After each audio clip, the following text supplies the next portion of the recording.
He's finally back in his home state and in Southern California. Sean, congratulations, man. First and foremost, just that you did it. You got to this point. And way to mention the Cougar Tail and Sports Center. Yeah, and that too, man. Thank you. Yep. I had to work that in. But, yeah, no, it was a gauntlet. I mean, it was a run. Look, I got my kids behind me now. So there's my youngest, Kellen's over my, my left shoulder. No, this is the time of year you want to be working. The run of 23 consecutive days was a lot. I was glad to sleep in my own bed last night for the first night. And then the ironic thing was thinking I was going to have a couple days off. I'll be on Sports Center from Los Angeles tonight, previewing the Sweet 16. Let's go. No time to rest. Let's go. Yeah, we sleep in May, as John Rothstein says. Okay, BYU's in the Sweet 16. We'll get to the Bama matchup in a second. But yeah, wait, hold on. Can I just clarify something? Because last week you guys had me come on, and you asked me specific questions about VCU, and I gave you my honest opinion on VCU as a quality basketball team. Yep. Yeah. Some of your fan base felt that I betrayed them. I'm like, guys, what? I said there's a potential for an upset there. However, if you look at any bracket that I have publicly, you can go look at my bracket. I had BYU winning that game. I did have you losing to Wisconsin. That's where I had you losing. Yeah. I had BYU in the Elite Eight, so I think they're winning Thursday. We'll talk about Bama in a second. But by the way, in my family bracket that I did later, I do have BYU in the Elite Eight. Let's go. I'm not far away from you. Let's go. Nice. Okay, what impressed you the most about what BYU did against VCU in Wisconsin? Well, I just think the level of execution and how it's two very different games, obviously. Let's lean to the latter in Wisconsin. The thing that stood out most to me, and I think that this is going to be the thing that stands out, and if it carries through is going to be even more important, was the quality in which Jaguar played with as far as limiting the number of turnovers. He had 1 turnover to 8 assists. I mean, that is, I think, as good as he's had in any game all season long, and he did it on the biggest stage. He's also been very efficient and confident in his shot and the way that he's approaching to get to his shot. A little bit more than what we've seen, well, certainly when in some of those games I did earlier on in the season for BYU. So I think that growth, that continued development and confidence, which is something Kevin Young talked to me about right before the Kansas game in Provo, saying that we need him to be a scorer. We want him to be more comfortable. We want him to be more confident. That continues, I think, to develop, and I think adds just another layer and another dimension to this BYU offense. And look, you guys talk about the numbers in the last segment. I was sitting here waiting because you guys went long. But the number of 3-pointers made between these two teams, the efficiency in which they've played with. I mean, you're talking about 2 top 10 efficient offenses in all of college basketball now matching up here in the Sweet 16. But this has been earned by the depth of this team, the toughness. I think a lot of people have been taken back by the toughness. I personally haven't, because I've seen it for years. But this is a tough group that rebounds the ball really well. They're unselfish, and they move it very well. And all those things combined allows you to kind of take your game to the next level. I thought at times in the first game in particular versus VCU, Richie turning down the 3 and getting to that little floater game that he has, I thought was important. Because the people are going to continue to try to run BYU off the 3-point line. How else can you score? How else can you operate and be successful?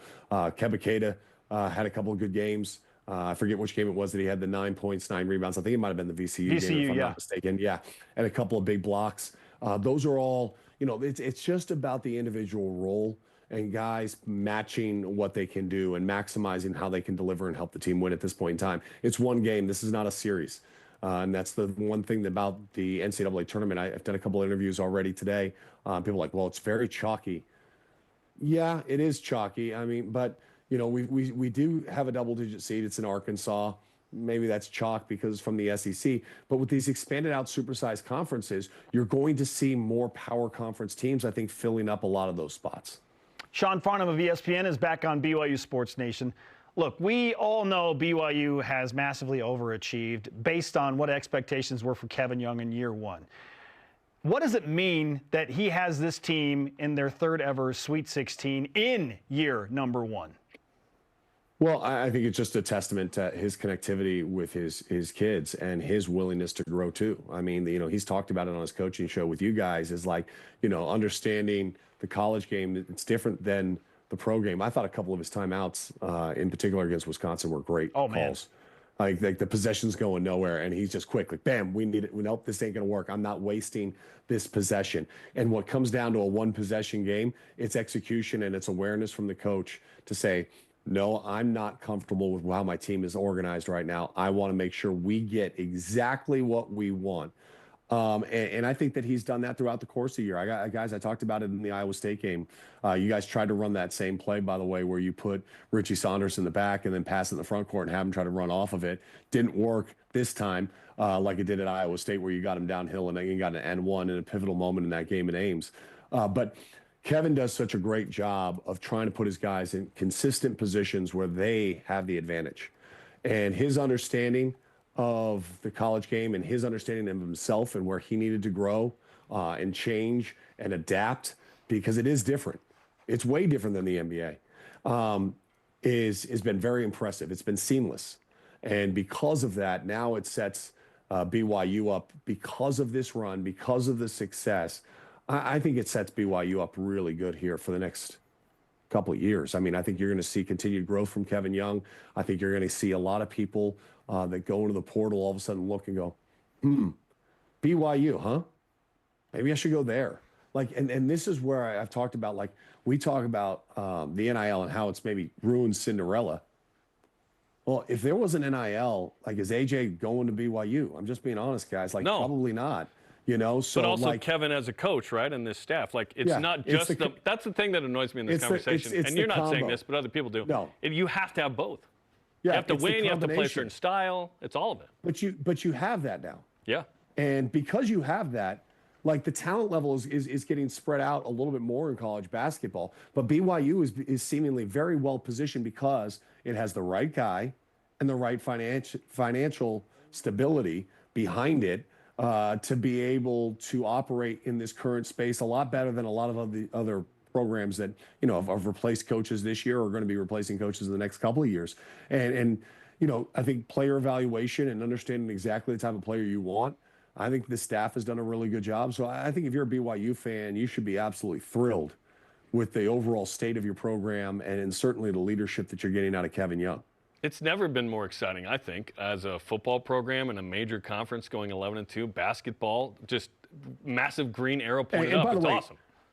But credit your outgoing athletic director in just his positioning of this institution and this athletic department. I think that's something that maybe gets lost because we want to heap so much credit on the individual coach. But through that coaching search and that time period of Mark Pope all of a sudden getting up and leaving and going to Kentucky, and by the way, he's done a great job in Kentucky, has them in the Sweet 16. But then going, okay, like, who's the next guy, right? Like, who can we go get that makes sense? And you go get Kevin Young, who a lot of people thought wasn't necessarily going to be an option because he was destined to be a head coach in the NBA. And now look at what he's done in year one and how much fun he's having. Like, he looks like he's really enjoying this. And I think that bodes really, really well for BYU. Okay, BYU and Bama. But credit to Tom. Yep, credit to Tom. Absolutely. And the outstanding leadership that he's provided. Okay, BYU is 11-1 in their last 12. Since February 11th, BYU is number 4 in overall efficiency margin. Alabama 7th. These are two of the best teams in the country right now. Obviously, Alabama favored, 2-seed BYU 6.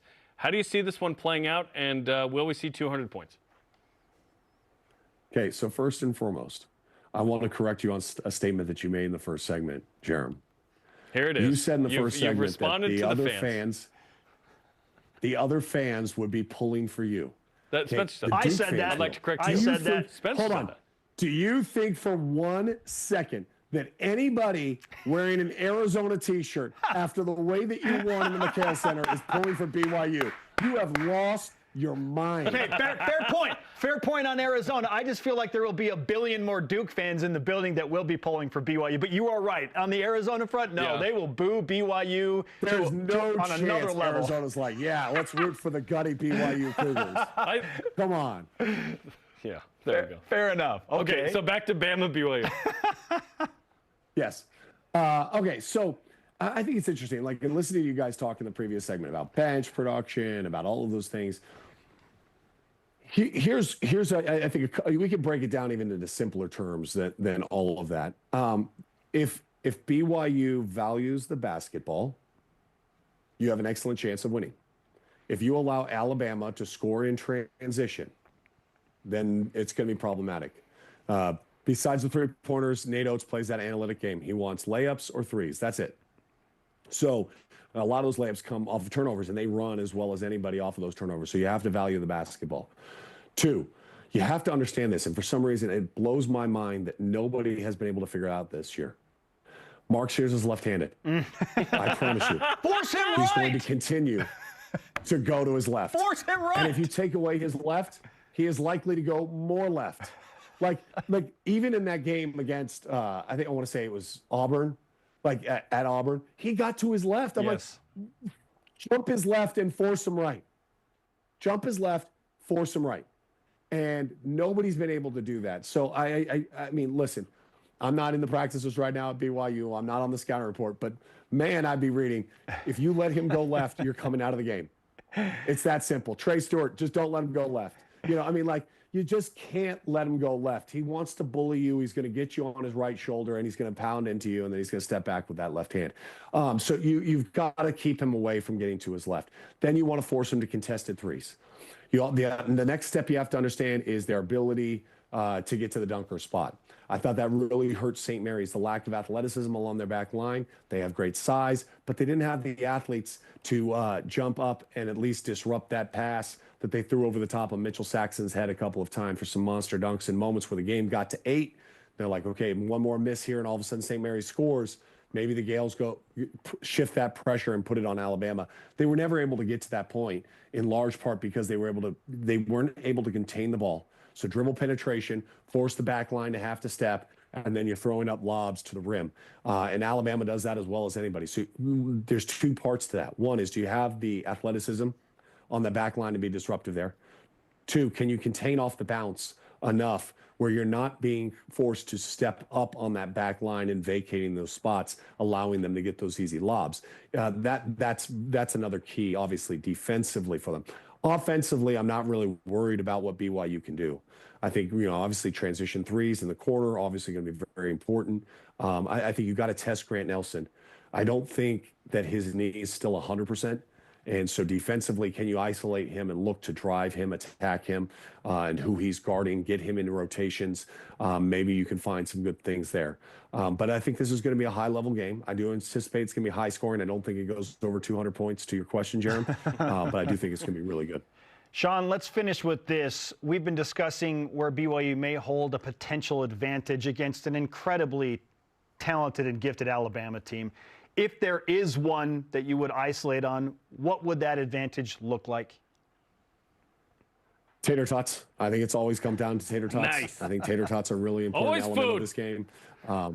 Yeah, it's always going to be food. Do you know that, by the way, when we were in Kansas City, I asked my producer to give me tater tots so I could eat them on set when BYU was playing.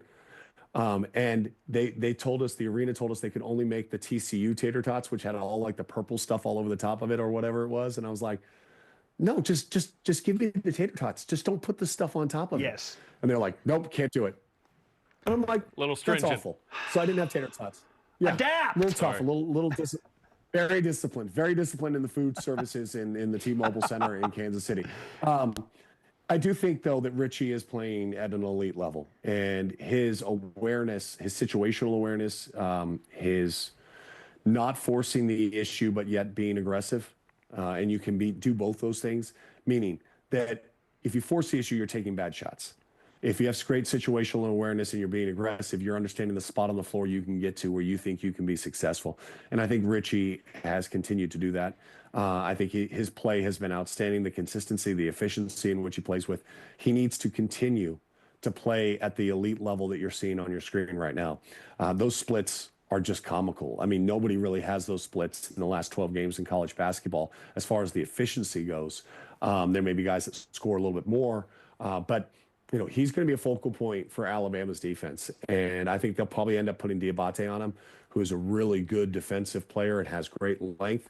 How that disrupts Richie and how they have to play off of that, I think is going to be really interesting. This might be a game where Richie doesn't get to 20 points, but because of his aggressiveness and then kickouts, he's opening up the offense for a lot of other players. And so that's going to be fun to watch. Sean, great to talk to you as always.